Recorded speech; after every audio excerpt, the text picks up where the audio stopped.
Nitakupa vitu vitatu vya kusaidia kujua kusudi Mungu kufanya hapa duniani. Mimi hapa nafundisha discover your purpose. Na hapo kuleta na kurudisha, nataka nikuchambue akili yako, uanze kujifikiria. Yaani nataka kuna kitu kikipiga kwenye akili yako. Alafu uanze kujifikiria. Kuwa mhai, alafu uanze kuishi kwenye ile eneo lako. Hakuna raha hapa duniani kama kukaa kwenye eneo ambalo Mungu alikuumba kukaa. Hivi unajua hakuna kitu hapa duniani kimeumba bila kusudi. Even vile vitu ambavyo huvioni kwa macho vimeumbwa kwa makusudi maalum. Yaani Mungu hakupoteza muda kuumba kitu chochote kile ambacho wewe kuna wengine unasema hiki kina faida gani. Ngoja nikupe mfano.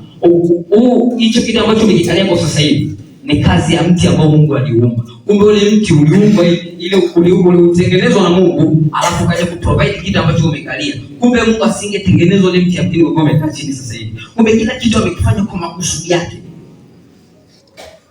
Kwenye Mithali 16 mstari wa 4 kuna kipengele sana kinanifurahisha pale, kinasema kila kitu kimefanywa kwa kusudi lake. Yaani kila kitu Mungu unachokiona hapa duniani kimefanywa kwa kusudi lake. Kuna vitu uvioni kwa macho, kuna viumbe vingi vimeumbwa uvioni kwa macho yako ya kawaida, lakini vina purpose hapa duniani. Hata wewe Mungu amekufanya una purpose hapa duniani kuifanya. Usipotimiza hiyo purpose Mungu alokuletea hapa duniani kuifanya, umempa Mungu hasara.